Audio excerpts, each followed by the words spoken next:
तो last class में हमने अरिथमेटिक मीन टर्म्स समांतर माध्य पद को निवेश करना सीखा था और उससे संबंधित कुछ प्रश्न हमने हल किए थे। तो आज के सत्र में हम उसी को हम आगे बढ़ाते हुए कंटिन्यू करेंगे। तो उसके पहले एक क्वेश्चन है जो कि आपको सॉल्व करना है। क्वेश्चन कुछ इस प्रकार है, यदि एक्स वाई जेड समांतर श्रेणी में हो और एक्स तथा वाई का समांतर माध्य ए और वाई और जेड का समांतर माध्य बी हो तो ए और बी का समांतर माध्य क्या होगा?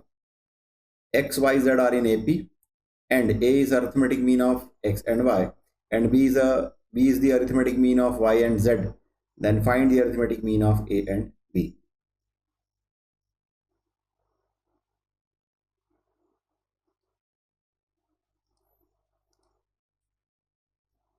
ये क्वेश्चन सॉल्व करिए, फिर अपन आगे बढ़ेंगे।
चलिए क्वेश्चन सॉल्व करते हैं, इतना टाइम नहीं लगना चाहिए था। पहली बात ये बोली गई है कि एक्स वाई जेड जो है ये अरिथमेटिक प्रोग्रेशन है ना। तो इसका मतलब क्या है कि एक्स वाई जेड ये एपी में है, तो that implies y is equal to x plus Z upon two. ठीक है, y जो अर्थमेटिक मीन हो गया, एक्स वाई जेड है इस तरीके से अगर एपी में है तो यहां से हमको मिल जाएगा x plus Z is equal to 2y। तो ये एक इंपॉर्टेंट रिलेशन है जो कि आगे हमको हेल्प करेगा। ठीक है, उसके बाद क्या बोला गया कि x और y का समांतर माध्य a है ना। a is an arithmetic mean of x and y, तो इसका मतलब क्या, x plus y upon two is equal to a। उसके बाद क्या बोला गया है, y और z का समांतर माध्य b, तो b is the arithmetic mean of y and z, that means y plus z upon two is equal to b। अब क्या पूछा गया है, a और b का अरिथमेटिक मीन पूछा गया है।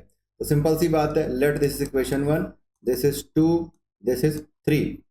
a और b का अरिथमेटिक मीन का मतलब है a plus B by two. तो सॉल्व करते हैं, x plus y upon two plus y plus Z upon two और होल अपॉन टू करेंगे, है ना।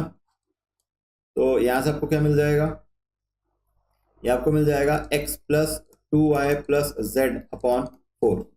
यहां से आपको रिलेशन पता है x plus Z is equal to two Y, X plus Z is equal to Y. तो टू वाई क्या मिल जाएगा, four Y upon four, that is y। तो इसका मतलब क्या है कि a plus B by two, A और b का अरिथमेटिक मीन आपको y मिल गया। यही इसका आंसर है जो कि हमको कैलकुलेट करना था। क्लियर है क्या, ये बताइए।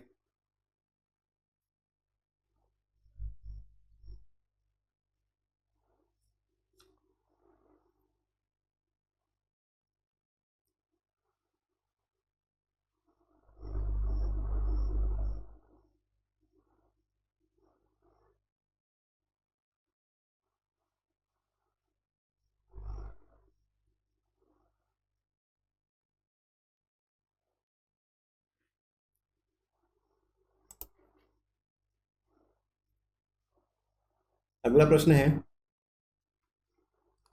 x और 3x के मध्य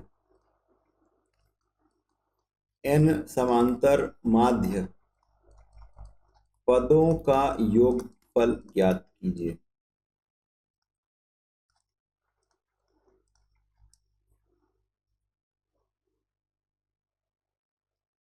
find the sum of n arithmetic means between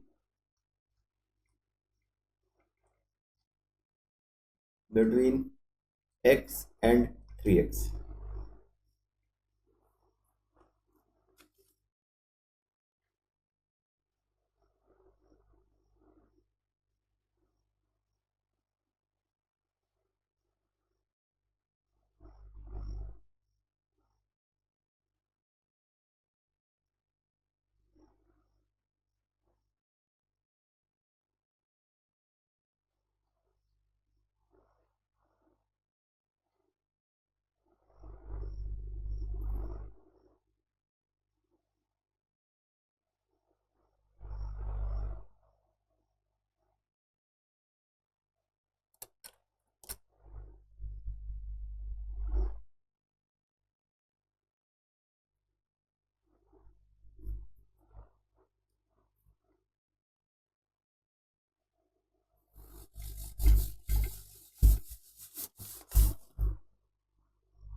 चलिए सॉल्व करते हैं।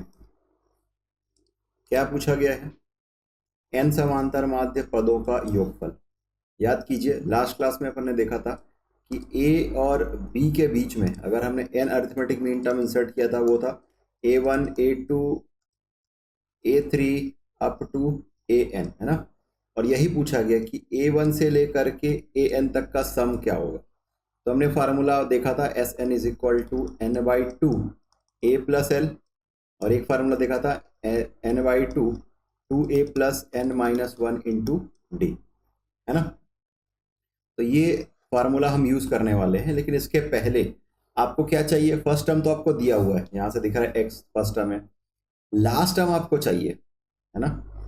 लास्ट टर्म भी आपको दिया हुआ है, लेकिन वैसे नहीं दिया है। क्या नहीं दिया है? an नहीं दिया है, b तो दिया है, तो an आप कैलकुलेट करेंगे। दूसरी बात है total number of term n हमको पता नहीं है, तो ये भी हमको कैलकुलेट करना होगा। तो चलिए इसी को हम प्रोसेस बाय प्रोसेस देखते हैं। तो हमारा जो अरिथमेटिक प्रोग्रेशन है वही मान करके चलते हैं कि यह है x a1 a2 a3, इस तरीके से an है और लास्ट में हमारा 3x है। तो यहां से अगर आप टोटल नंबर ऑफ टर्म्स अगर आप कैलकुलेट करें तो n+2 होगा, क्योंकि a1 से लेकर के an तक को n पद हो गया और ये x और ये 3x, तो टोटल हो गया n+2 टर्म्स, ठीक है। और ये n+2th टर्म का जो मान है, ये 2th टर्म जो है यही आपका 3x है। तो आपको पता है कि L is equal to a plus n-1 into d. इस फार्मूले पर हम अप्लाई करेंगे। L की वैल्यू, a की वैल्यू है x प्लस n की जगह में हम लिखेंगे n+2, है ना। तो ये n+2 और फिर फार्मूले का -1 और ये d is equal to 3x, ठीक है। इसको सॉल्व करेंगे तो ये 2 - 1 करेंगे तो मिल जाएगा 1। तो n+1 into d is equal to ये 3x माइनस x करेंगे तो आपको मिल जाएगा 2x। तो यहां से आपको मिल जाएगा d is equal to 2x upon n+1, ठीक है। तो ये आपको मिल गया d। अब d के बाद आपको क्या चाहिए होगा? d मिल गया तो इससे आप फर्स्ट टर्म कैलकुलेट कर सकते हैं। ये है a1, है ना। a1 is equal to a plus d. चलिए पुट कर देते हैं। a की वैल्यू है x और d की वैल्यू है 2x upon n+1, so this is a1। इसी तरीके से अगर आप अंतिम पद की बात करें, कौन सा पद? अंतिम पद an। तो an जो है वो n+1th टर्म है, right. Last term of arithmetic mean terms, AMS arithmetic mean term जो है वो जो है आपका n+1th टर्म है ना। n+1th टर्म है, तो ये क्या हो जाएगा? a plus n-1 into D से वो वाला फार्मूला अगर आप लगाएंगे तो मिल जाएगा a प्लस n-1, तो ये जाएगा n+1 -1 इंटू डी। तो ये आपको मिल जाएगा a plus n into D, ठीक है। तो वैल्यू पुट कर देते हैं। a की वैल्यू है x, n तो n है, और d की वैल्यू है 2x अपॉन n+1। तो अगर आप इसको सॉल्व करें तो यहां से an, है ना, ये आपको 2nx मिल जाएगा और डिनोमिनेटर में है n+1। ये देखिए ये है x plus 2nx upon n+1। LCM अगर आप ले आएंगे n+1 तो x के साथ मल्टीप्लाई हो जाएगा, xn plus x plus 2nx। अब ये 2nx और ये nx तो 3nx हो जाएगा, है ना, 3nx। और अगर आप प्लस x है अपॉन n+1 है, यहाँ से आप x कॉमन ले लीजिए तो मिल जाएगा 3n+1 into x upon n+1। ये वैल्यू किसकी है? an की वैल्यू है, ठीक है। अब ये 2-3 चीजें आपको मिल गई है, राइट। इसमें से एक है an आपको मिल गया है, दूसरा है आपको a1 मिल गया है, फर्स्ट टर्म मिल गया है ना ये। तो अब हम यहां से Sn वाला फार्मूला लगा सकते हैं। Sn is equal to n/2 a plus l, ये फार्मूला लगा दीजिए और उसके बाद इसको हम सॉल्व कर लेते हैं। तो इसको आप लिखेंगे n/2 a1 प्लस an, दोनों की वैल्यू आप यहां पर रख दीजिए और सॉल्व करिए तो क्या मिल जाएगा? n बाई टू, फिर a1 की वैल्यू है ये x plus 2x upon n plus one, और an की वैल्यू क्या है 3n plus one into x upon n plus one. ठीक है, अब इसको सॉल्व करना है, एलसीएम लेंगे n प्लस वन, तो ये n, ये 2 और ये n प्लस वन है ना। तो न्यूमरेटर में आप इसको सॉल्व करिए तो मिल जाएगा x into N plus one, तो X N plus X plus 2x है ना, प्लस 3nx प्लस x, ये मिल रहा है आपको। अब ये 3nx और ये xn या nx, तो क्या मिल जाएगा 4nx, तो ये हो गया n by two n plus one है ना, ये आपको मिल रहा है 4nx, और ये 2x और ये x 3x और ये 4x, तो ये हो गया आपका 4x। तो अब एक काम कर सकते हैं, क्या न्यूमरेटर से 4x को आप कॉमन ले लीजिए है ना, तो n by two n plus one, और न्यूमरेटर से हमने x को कॉमन लिया, 4nx कॉमन ले लेते हैं, 4x कॉमन ले लेते हैं, तो यहाँ से क्या मिल गया आपको n प्लस वन, तो ये आपका n प्लस वन कैंसिल हो गया, n प्लस वन कैंसिल हो गया, ये आपको मिल गया 4nx अपॉन टू, तो यहाँ से आपको मिल रहा है 2nx।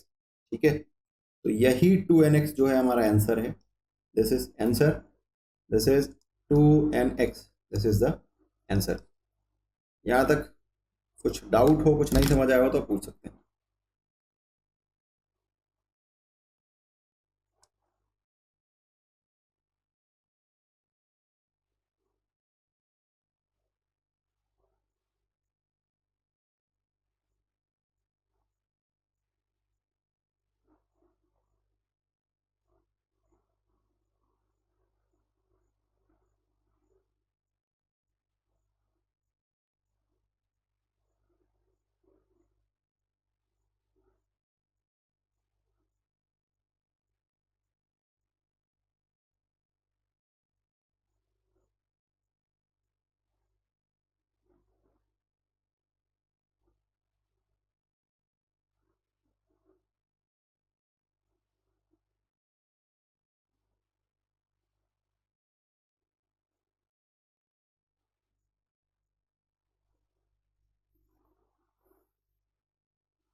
ये क्लियर है क्या, बताइए।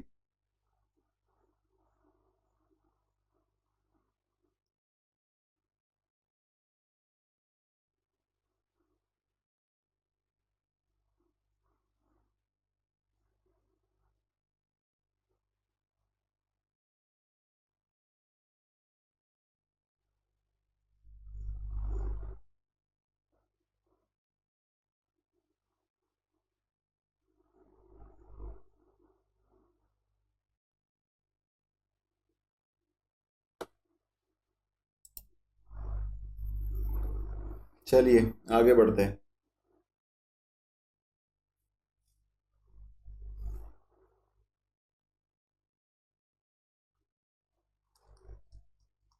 समांतर श्रेणी के क्रमागत पद, कॉन्जिक्यूटिव टर्म्स इन एपी। ठीक है,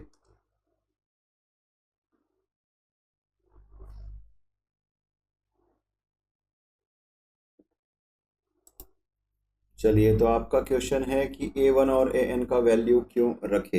देखिए, वैल्यू इसलिए रख रहे हैं क्योंकि सिंप्लीफाई करना है। दूसरी बात है कि a1 और an ये सिर्फ एक नोटेशन है, ठीक है, लेकिन क्या x और 3x ये अरिथमेटिक प्रोग्रेशन के कुछ टर्म्स हैं, फर्स्ट और लास्ट टर्म है।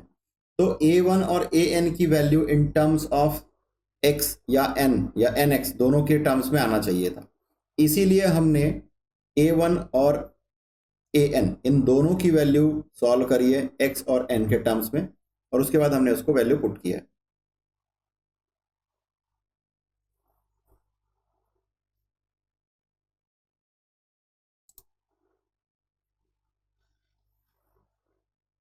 चलिए आगे देखते हैं।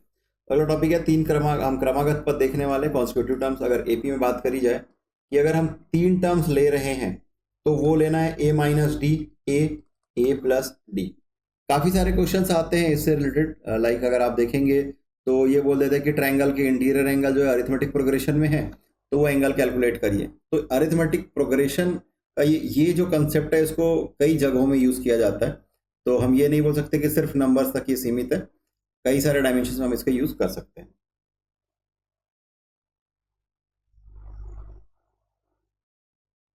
ये हो गया 3 टर्म, और अगर इसी तरीके से आपको 4 टर्म की बात करी जाए तो आप लिखेंगे a minus three D, A minus D, उसके बाद आएगा a प्लस डी, और उसके बाद आएगा a प्लस थ्री डी।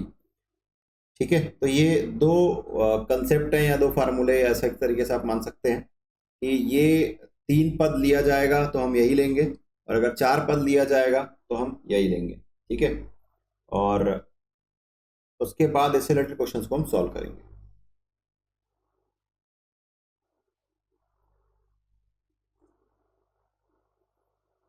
चलिए, इससे रिलेटेड एक क्वेश्चन मैं लिख रहा हूँ कि किसी समांतर श्रेणी की 3 संख्याओं का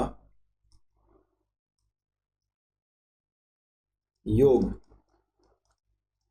24 है तथा उनका गुणनफल तथा उनका गुणनफल 440 है, तो संख्याएं ज्ञात कीजिए।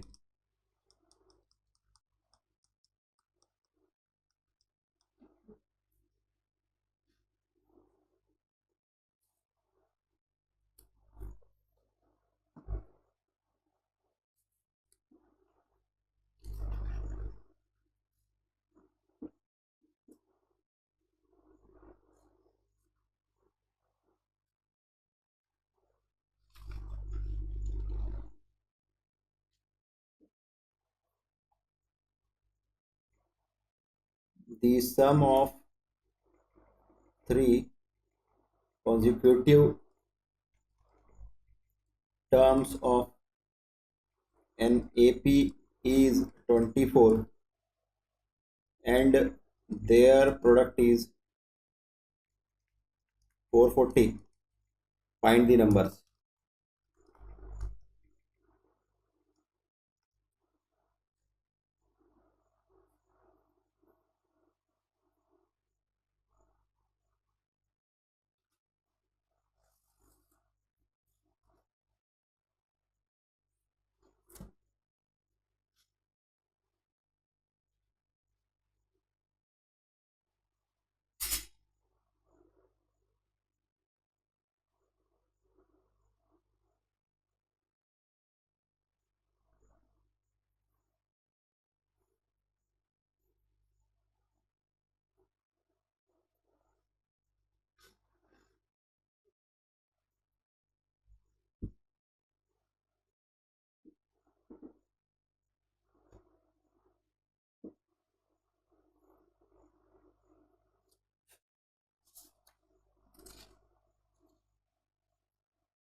ठीक है, आप लोगों ने सही सॉल्व किया है।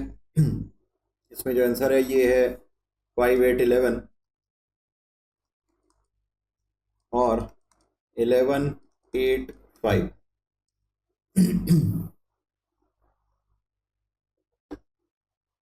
चलिए आगे चलते हैं। अगला प्रश्न है कि समांतर श्रेणी के प्रथम चार पदों का योगफल 56 है, अंतिम चार पदों का योगफल 112 है। यदि इसका प्रथम पद 11 है तो पदों की संख्या ज्ञात कीजिए। The sum of first four terms of an AP is 56. The sum of last four term is 112. The first term is 11. Then find the total number of terms.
तो आपके सामने एक क्वेश्चन लिखा हुआ है कि समांतर श्रेणी के प्रथम चार पदों का योगफल 56 है, अंतिम चार पदों का योगफल 112 है। यदि इसका प्रथम पद 11 है तो पदों की संख्या ज्ञात कीजिए।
तो आपने सही सॉल्व किया, इसका आंसर है 11। पदों की संख्या होगी 11।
चलिए इसके बाद एक अगला और ये लास्ट क्वेश्चन है कि 32 को ऐसे चार भागों में विभाजित कीजिए कि वे समांतर श्रेणी में हो तथा पहले और चौथे पदों के गुणनफल एवं दूसरे और तीसरे पदों के गुणनफल में 7:15 का अनुपात हो। Divide 32 into four parts such that they are in AP and the ratio of product of first term and fourth terms to the product of second and third terms is equal to 7:15.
आपने सही solve किया है। इसमें answer दो order में आएगा, एक है 2, 6, 10 और 14, या उल्टा भी आएगा 14, 10, 6, 2।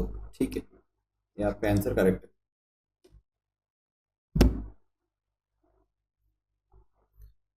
चलिए, जिनका क्वेश्चन नहीं सॉल्व हुआ वो देख लीजिए। a-3d, a-d, a+d और a+3d, ये चार कॉन्स्टिट्यूटिव टर्म्स हम लेंगे अरिथमेटिक प्रोग्रेशन के। ठीक है, क्वेश्चन में दिया गया इनका जो सम है वो 32 होगा, क्योंकि इसको 32 को हम चार भागों में ऐसा स्प्लिट कर रहे हैं कि वे अरिथमेटिक प्रोग्रेशन में होंगे। ठीक है, तो इस तरीके से सॉल्व करेंगे तो 4a इज इक्वल टू 32 आ जाएगा और a इज इक्वल टू 8 आ जाएगा। ठीक है, क्वेश्चन में क्या दिया गया है, पहले और चौथे का गुणनफल।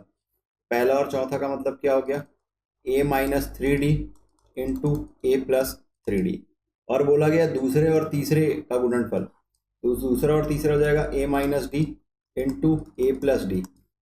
इसका जो अनुपात है ये 7:15 है। ठीक है, इसको जब आप सॉल्व करेंगे तो आपको आंसर मिल जाएगा।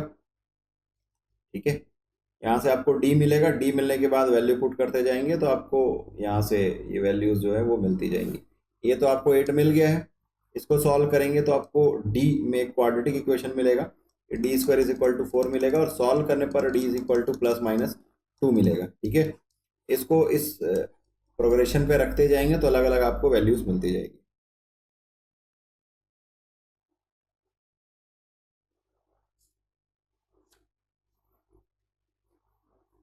कोई डाउट हो तो पूछ सकते हैं।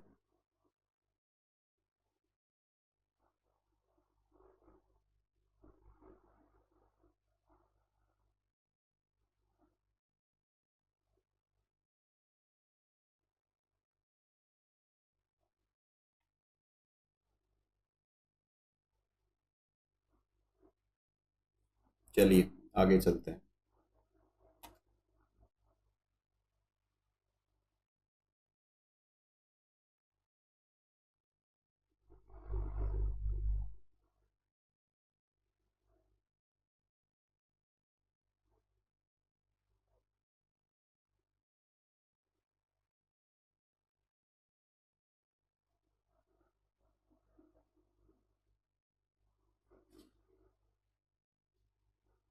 तो आपने जो लिखा है वो थोड़ा सा क्लियर कीजिए, मुझे क्लियर नहीं हो रहा है कि आप क्या पूछना चाह रहे हैं।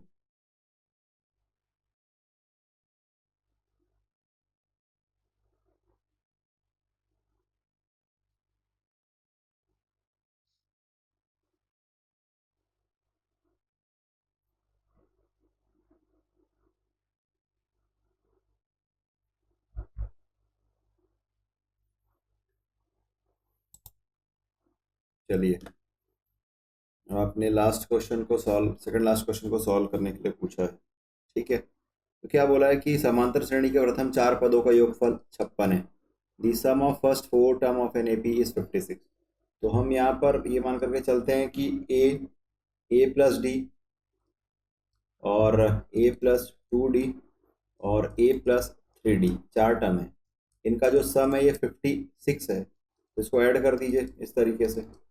ठीक है, a1 2 3 4, ये आपको मिल जाएगा 4a प्लस 3 और 2 5 5 + 1 6 d is equal to 56। Question में क्या गिवन है, प्रथम पद 11 है, a is equal to 11, a is equal to 11 दिया हुआ है, इसको आप इस पर पुट कर दीजिए तो ये मिल जाएगा आपको 11 चौक 44 और ये 6d बराबर 56।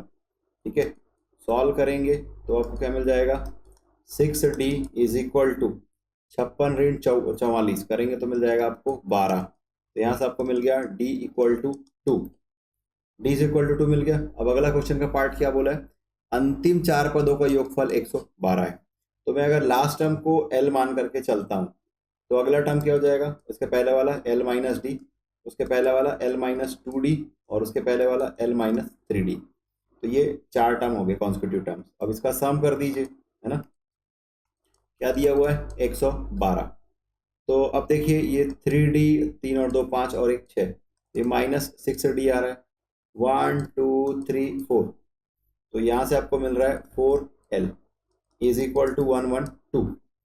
अब डी की वैल्यू आपको पता है, तो यहाँ से आप लिख सकते हैं 4L इज इक्वल टू 112 और ये प्लस 6 इंटू डी, तो 12 मिल जाएगा। 112 धन 12 तो मिल जाएगा 124। ठीक है, ये 4L के बराबर है, तो L इज इक्वल टू 124/4, 4 तिया 12, 4 एकम 4। ठीक है, तो यहाँ से L इज इक्वल टू आपको मिल गया है 31। अब 31 मिल गया है, इसके बाद आपको पता है L इज इक्वल टू होता है A plus N minus 1 into D. ये वाले फार्मूले में रख देते हैं। लास्ट टर्म जो है ये आपका 31 है, फर्स्ट टर्म जो है 11 है, N माइनस 1 और D की वैल्यू आपको 2 दिया गया है ना। तो 31 minus 11 is equal to 2N plus 2, तो इसको सॉल्व करेंगे तो मिल जाएगा 20। तो 2N plus 2 is equal to 20 मिल जाएगा। तो 2N इज इक्वल टू आपको मिल जाएगा 18।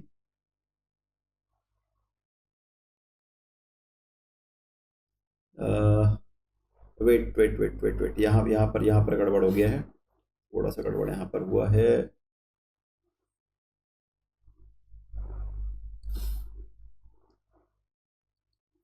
ठीक है, तो ये 11 को हमने ट्रांसपोज ले लिया इस तरफ और ये आपको मिल जाएगा 2N माइनस 2। तो यहाँ से आप सॉल्व करेंगे तो मिल जाएगा 2N minus 2 is equal to 20। तो 2N इज इक्वल टू 22 और N इज इक्वल टू 11। तो यही आपको सॉल्व करना था।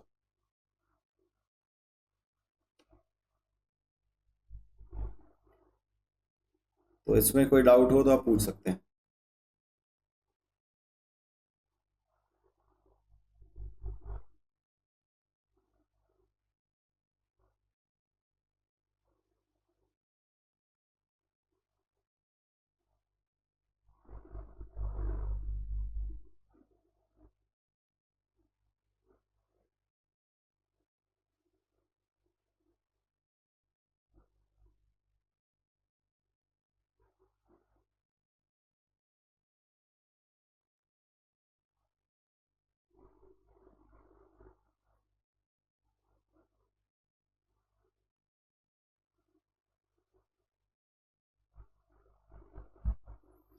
चलिए ठीक है, अब इसमें जो लास्ट टॉपिक बच गया है वो भी मैं आपको क्लियर कर देता हूँ। सिंपल सी बात है, प्रोग्रेशन की बात हो रही है, तो 3 टर्म्स प्रोग्रेशन में है। For example b plus C upon a, c plus A upon B और a plus B upon c, ये अरिथमेटिक प्रोग्रेशन में है ना। तो 1 अपॉन ए, 1 अपॉन बी और 1 अपॉन सी, ये कौन सा प्रोग्रेशन होगा ये पूछ लिया जाएगा। अभी आपके सिलेबस में जो है वो अरिथमेटिक प्रोग्रेशन और जियोमेट्रिक प्रोग्रेशन है, और थोड़ा आपको हार्मोनिक प्रोग्रेशन भी पता होना चाहिए। ठीक है, अरिथमेटिक प्रोग्रेशन का उल्टा होता है हार्मोनिक प्रोग्रेशन। ये तीनों चीज हरात्मक श्रेणी श्रेणी बोलते हैं हार्मोनिक प्रोग्रेशन। ये थोड़ा सा आप देख लीजिएगा, इससे रिलेटेड कंटेंट मैं आपको अवेलेबल करा दूंगा, वो देख लीजिएगा। उसके बाद में इन तीनों के बीच में एक रिलेशन है, जब अभी अपन आगे चलेंगे और स्पेशल सीरीज देखेंगे वहां पर मैं इन तीनों के बीच में आपको रिलेशन बताऊंगा। तो क्वेश्चन ये है कि ये 3 टर्म एपी में है, तो ये 3 टर्म कौन से प्रोग्रेशन में होंगे, क्वेश्चन पूछा जा सकता है। ठीक है, तो सिंपल सी बात है, ऑपरेशन सेम सब में वही काम करना है। फॉर एग्जाम्पल देखिए, ये B plus C upon a, c plus A upon B और ए प्लस बी अपॉन सी। न्यूमरेटर में सिर्फ एक एक टर्म की कमी है, फर्स्ट में ए की, सेकंड में बी की और थर्ड टर्म में सी की। अगर ऐसा हो जाएगा तो मैं न्यूमरेटर के सारे टर्म को कैंसिल कर सकता हूँ। अरिथमेटिक प्रोग्रेशन में अगर कोई 3 टर्म्स हैं तो उसमें सेम नंबर ऑफ टर्म्स को ऐड कर दें, सेम नंबर ऑफ टर्म्स को सब्सट्रैक्ट कर दें, सेम नंबर ऑफ टर्म को प्रोडक्ट कर दें और सेम नंबर ऑफ टर्म को डिवाइड कर दें पॉजिटिव को, तो वो अरिथमेटिक प्रोग्रेशन में बना रहेगा। तो यहाँ पर b plus C upon A plus 1, C plus A upon B plus 1 और a plus B upon C plus 1, ये भी किस में होगा, अरिथमेटिक प्रोग्रेशन में होगा। अब न्यूमरेटर में आ जाएगा a plus B plus C upon A, numerator में अगेन आ जाएगा a plus B plus C upon B और a plus B plus C upon C, तो ये भी अरिथमेटिक प्रोग्रेशन में होगा। इस पूरे टर्म को a प्लस बी प्लस सी से डिवाइड कर देंगे तो 1 अपॉन ए, 1 अपॉन बी और 1 अपॉन सी, ये भी किस में होगा, अरिथमेटिक प्रोग्रेशन में होगा। अगर अपन इसको उल्टा कर दें, ए बी सी कौन सा प्रोग्रेशन में होगा, तो ये हार्मोनिक प्रोग्रेशन में होगा। ठीक है, ये अगर अरिथमेटिक प्रोग्रेशन में है तो ए बी सी ये किस में हो जाएगा, हार्मोनिक प्रोग्रेशन में हो जाएगा। ठीक है, तो इसी तरीके से क्वेश्चंस आपको सॉल्व करने हैं। आपके कुछ पर्टिकुलर क्वेश्चन हो तो अभी ले सकते हैं, अदरवाइज आज का सेशन हम बाइंड अप करेंगे। और इस तरीके से ये समांतर श्रेणी अरिथमेटिक प्रोग्रेशन का टॉपिक कंप्लीट हो गया।